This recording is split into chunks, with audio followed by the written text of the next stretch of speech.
So I take it you're the one who stole the Earth Crystal's shine. The crystal's gentle waves resonate through the verdant land, enriching the soil and nurturing the trees.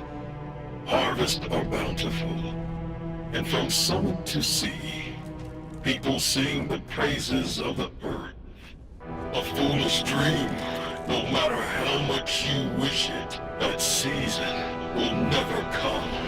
It will remain a dream so long as I live. Who I am. I don't give a fuck who you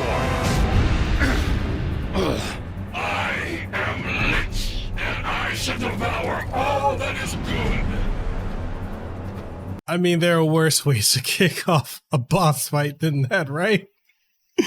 Yeah, so we're going to be diving into Stranger of Paradise Final Fantasy Origin. Let's go ahead and get into it. This wasn't written with your comfort in mind. Nah. Made my decision, wasn't tough to decide. Nah. Me and my boys, we get it done every time.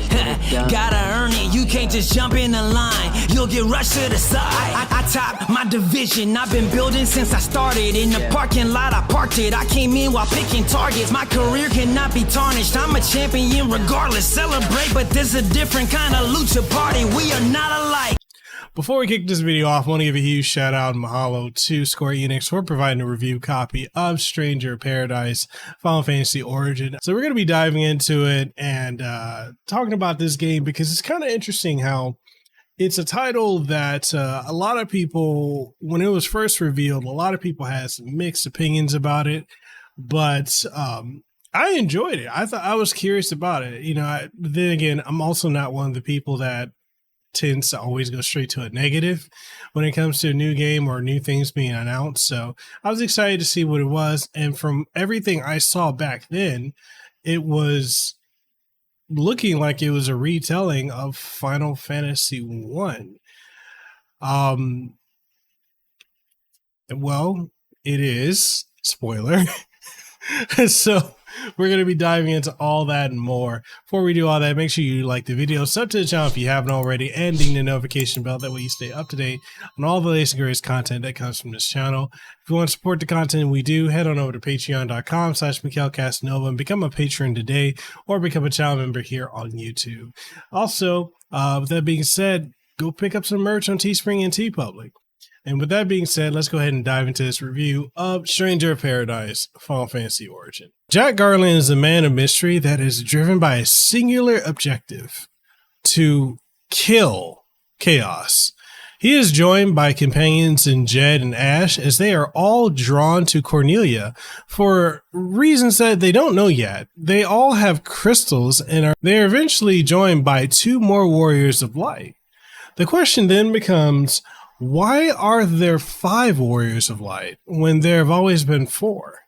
Questions like this, along with the overall surreal nature of the game, from the high fantasy setting to the other dimensions to the occasional playing of Frank Sinatra's My Way, all play a role in making you wonder what is truly going on. It's easy to slot Stranger of Paradise into the Souls-like genre due to how much it takes from that genre overall. Yet I would say it's also easiest to say that this game is an amalgamation of a Soulsborne title mixed with Nioh, obviously, Ninja Gaiden, and a title you probably wouldn't expect to hear from me, being none other than Tomonobu Itagaki's Devil's Third.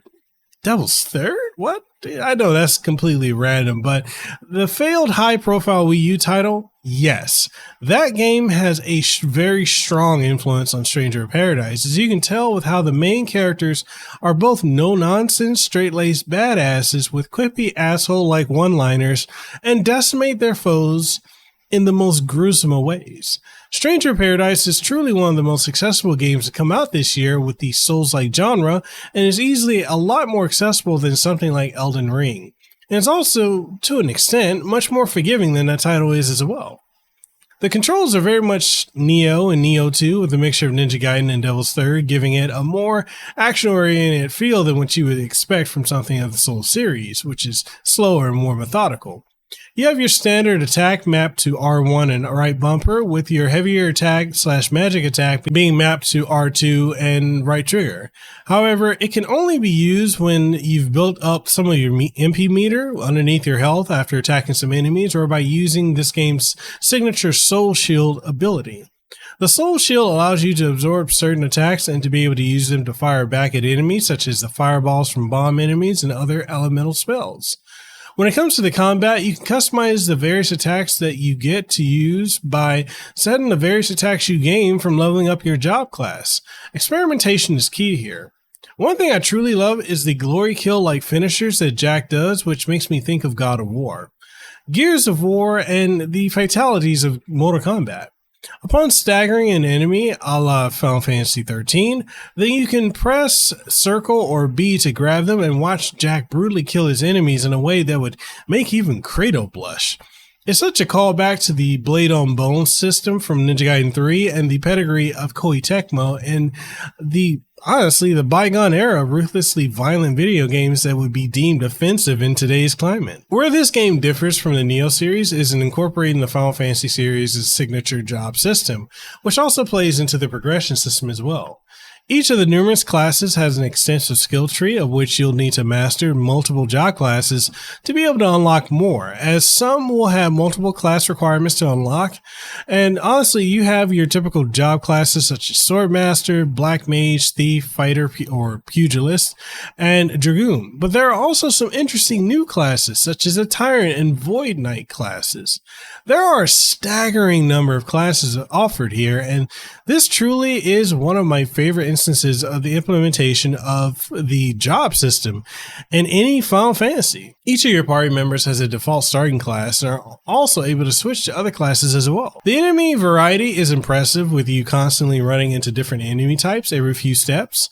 And enemies, let's just be honest, they're pretty ruthless in this game, and their desire is just to have you dead with applying tons of pressure on you. And I will say this, Tomberries are an absolute fucking nightmare in this game. You guys know when it comes to fighting Tomberries, they can one-shot kill you after a certain point, but there are what's called master Tomberries in this game that will end your whole career in like one hit or seconds or both. It could be both. Tread carefully when you try to go up and fight them. Boss battles are just as chaotic and engaging and require you to have a good grasp of not only the attack patterns of the boss, but also what job classes you're using, the teammates you bring along, and the level of comfort you have with using your soul shield. There's also an online multiplayer feature to this game, allowing you and 2 other friends or random strangers to go in and do some dungeon crawling. This is activated when you're at the world map page and you just toggle over to online, and from there you can either create an online session or you can join a friend's online session. It's pretty seamless in how you set it up. The one area I find that tends to be a weakness of Stranger of Paradise is the loot system. If I were to describe it in one word, it would be ridiculous. I say that because for some strange reason, the game just gives you an overwhelming amount of new gear every few moments between defeating enemies and opening chests, which leads to you often pulling up the equipment menu to hit optimize to have the best equipment on your party. What's worse is that it's, in all the equipment you're given, you'll be given tons of useless gear that will just hog space, which can only be remedied by either dropping the equipment when you're in the field, sending it to your storage when you get to a cube, or using them to be deconstructed by the smith. This is something that should be patched as it really gets old and the amount of gear given can just be too much. So, how does the game look overall and how does it sound? Well, visually, it walks a fine line of looking like it could have come out when Final Fantasy XIII came out, and yet also looks like Neo, given the similarities in the look between Jack and William. The character models are not the most detailed that I've seen, and when compared to games released in the last 2 to 3 years, it does look a bit dated, especially when you see some of the NPCs are repeated in cutscenes. However, that's a minor nitpick and one you won't be noticing or focusing too much on, given how much you won't be in towns, and you'll mainly be in dungeons and battles. The environments all look stunningly good, especially when you add in effects like rain, fire, snow, and more. And the voice acting is pretty solid with your core team. They're just always talking, and it gives off a great sense of camaraderie with Jack just being the biggest lovable asshole you're going to meet with how he is with his team and his walls. They just come down as the story progresses. Well, a lot of things happen as the story progresses. And that's one thing. Don't write off the story. The story is actually really good. It's just told in a very cryptic way that just focuses heavily on you paying attention and reading data logs. And I've seen people complain about having to read data logs in this game or read logs to understand the lore of the story, but they don't complain about that when it comes to a Souls title. So if you're going to slot this in as a Souls title, don't complain about how it's presenting the story. If you're going to complain that, hey, this has a Final Fantasy title and doesn't tell the story clearly, well, I don't know, go outside and touch grass. It's just enjoy it for what it is or don't play it. When it comes down to it, Stranger of Paradise is one damn fine game with a narrative that intentionally stays cryptic as the story goes on and then naturally reveals itself. The gameplay is refreshingly fun with an insane amount of depth to it beyond the surface level, with a lot of fun systems to dive into, although the above mentioned issues of the loot system do bring it down a bit. Should you pick up Stranger of Paradise if you are a Souls fan, or if you've never played a Souls title, or if you enjoyed Ninja Gaiden or Neo or Devil's Third? Yes, you most definitely should, as it will give you an endless amount of replayability, including the multiplayer feature allowing you to play with 2 additional friends. Stranger of Paradise Final Fantasy Origin is a welcome addition to the franchise and a true celebration of the franchise's 35th anniversary, with all of its callbacks to the series' history over the last 35 years, along with a great origin story of the very first villain of the series. And that's it. That's the review for Stranger of Paradise Final Fantasy Origin.